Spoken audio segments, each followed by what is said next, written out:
नमस्कार, मैं अभिषेक उपाध्याय। आप देख रहे हैं टॉप सीक्रेट।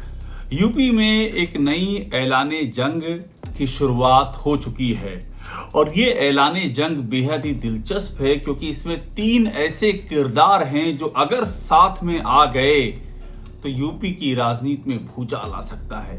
और इस अगर शब्द को थोड़ी देर के लिए किनारे कर दीजिए क्योंकि ये तीनों किरदार बहुत ही तेजी से एक साथ आते हुए दिख रहे हैं। इनके नाम हैं आजम खान, असदुद्दीन ओवैसी और चंद्रशेखर। इन तीनों का परिचय देने की कोई ज़रूरत नहीं है क्योंकि ऐसा कौन होगा जो इन्हें नहीं जानता होगा। लेकिन आप ये समझिए कि ये हो कैसे रहा, ये जानना बहुत ज़रूरी है। तो ये ऐसे हो रहा है कि 2 ध्रुवों की आपस में मुलाकात हो चुकी है और वो मुलाकात सामने आ चुकी है। ये ध्रुव हैं चंद्रशेखर और आजम खान। सीतापुर की जेल में जाकर के जब आजम खान से चंद्रशेखर मिले थे तभी हमने ये एक कहानी सामने रखी थी कि जो बातचीत हुई है इस बातचीत के सियासी मायने भी हैं और हमारे सोर्सेज इस बात की जानकारी दे रहे हैं। तभी ये बात हमने सामने रखी थी कि चंद्रशेखर की मुलाकात आजम खान से सिर्फ उनका हाल चाल पूछने और उनके स्वास्थ्य के बारे में जानकारी लेने तक सीमित नहीं है बल्कि इसके बड़े सियासी मायने हैं। नगीना से सांसद बनने के बाद चंद्रशेखर जिस तरह से यूपी में अपना जनाधार, अपनी पार्टी की जगह बनाने की कवायद कर रहे हैं उसमें आजम खान उनके लिए तुरुप का पत्ता साबित हो सकते हैं। क्योंकि दलित और मुस्लिम अगर ये दोनों ही कॉम्बिनेशन बन गया तो बड़ी तादाद में सीटें और वोट बैंक चंद्रशेखर और आजम खान की झोली में आ सकता है। इसीलिए बात हुई थी उस समय। और आप सोचिए, सिर्फ पश्चिमी यूपी की बात करें तो 16 जिले और 132 सीटें ऐसी हैं जहां दलित और मुस्लिम अगर ये आपस में मिल गए तो आप समझ लीजिए कि यूपी का राजनीतिक नक्शा ही बदल सकता है। तो ये है तैयारी आजम खान और चंद्रशेखर की। लेकिन इस तैयारी में ये दोनों अकेले नहीं हैं, इसमें एक और हाथ जो पीछे से है वो है असदुद्दीन ओवैसी का। और अभी जो हाल ही में विधानसभा के उपचुनाव हुए उसमें असदुद्दीन ओवैसी और चंद्रशेखर के बीच में जो एक दोस्ती की बात सामने आई उसने सबका ध्यान खींचा। चंद्रशेखर और ओवैसी लगातार मिल करके मुद्दों को धार दे रहे हैं, उन मुद्दों को जो दोनों के कॉमन मुद्दे हैं और उन कॉमन मुद्दों पर दोनों साथ खड़े हैं। और ऐसे में अब आप सोचिए कि ओवैसी, आजम और चंद्रशेखर इनके तीनों के साथ आने के मायने क्या हैं। इसका जो पहली चोट पड़ेगी वो चोट पड़ेगी समाजवादी पार्टी और कांग्रेस को कि जो वोट बैंक एक तरफा उनके साथ अभी लोकसभा में गया है वो वोट बैंक छिटक सकता है। और उसकी वजह है क्योंकि दलित पहले से ही बीएसपी को ये मान चुके हैं कि बीएसपी अब लड़ाई में नहीं रह गई है, तो वो धीरे धीरे करके बीएसपी से सरक रहे हैं और वो चंद्रशेखर की ओर आ रहे हैं। मुस्लिम भी चंद्रशेखर के साथ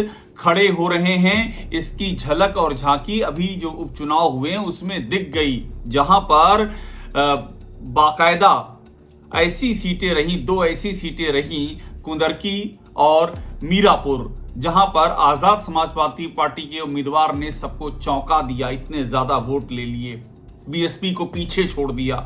तो ऐसे में दलित आ रहे हैं, मुस्लिम भी आ रहे हैं और जब आजम खान और ओवैसी मिल जाएंगे तो मुस्लिमों का एक अच्छा खासा चंक आ जाएगा, दलित वोटरों का चंक आ जाएगा और ये दोनों अगर मिल गए तो एक बड़ा गठजोड़ हो सकता है। और मैं आपको एक बात और बताऊं अंदर खाने की कि इस गठजोड़ में कुछ ओबीसी नेताओं को भी अप्रोच किया जा रहा है।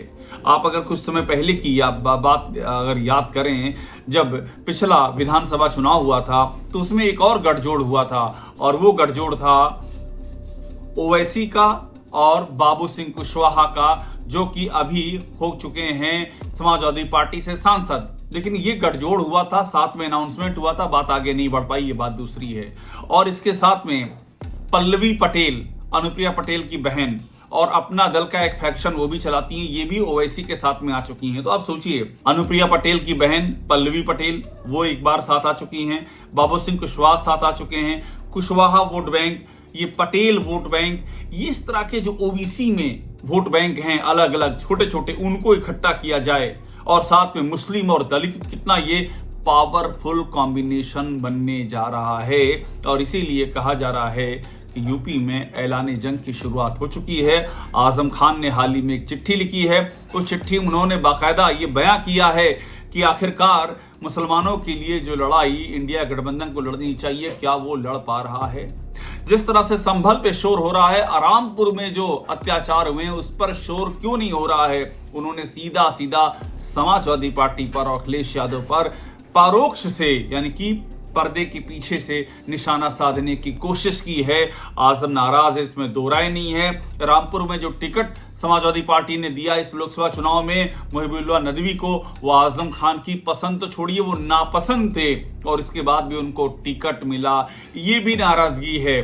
तो आजम खान कई बातों से नाराज बताए जा रहे हैं। सीतापुर जेल में अखिलेश यादव मिलने नहीं गए, इससे भी नाराज बताए जा रहे हैं। तो ऐसे में आजम, चंद्रशेखर और ओवैसी का ये कॉम्बिनेशन, जिसकी नींव तैयार हो चुकी है और जिसका सिर्फ ऐलान बाकी है, जब भी यह ऐलान होगा यूपी की राजनीति में एक बड़ी हलचल होने को है। इसमें कोई दो राय नहीं है, इससे कोई इनकार नहीं है।